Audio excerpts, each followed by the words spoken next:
Do you have tight hamstrings? Well, the first question I always ask is, how do you know if you have tight hamstrings? Because it's all very relative. I think the only main factor to know if you truly have tight hamstrings is your pelvic positioning. So let me show you this. Got my dad shirt tucked in.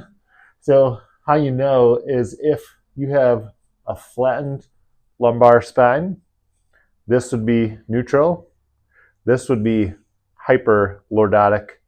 But if you look like this, then it could be that your hamstrings are tight. It's a possibility because your hamstrings attach from this sitting bone down past the knee.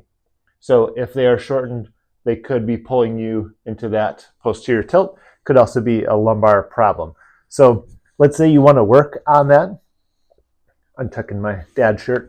Then usually what people will say is do a 30-second to a minute long stretch.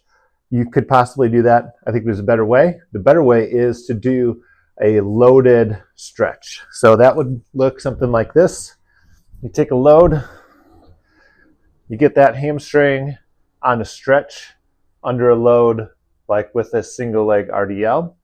Important key, you want to get both hands on that kettlebell because you have two hamstrings that come down on the inside and one that comes on the outside. This goes along with stretching it as well. So if you want to stretch it, you want to get both. So you want to reach one, but you also want to reach the other. You're going to feel that differently. Now you can have some knee bend rather than your knee all the way straight. You're just going to feel it in different areas. But the hamstrings are a two joint muscle across the hip and across the knee. So you can do this motion as a dynamic warm-up, and this is going to probably help you feel good before a workout, but it's probably not going to do much for lengthening your hamstrings. You want to load it and lengthen it.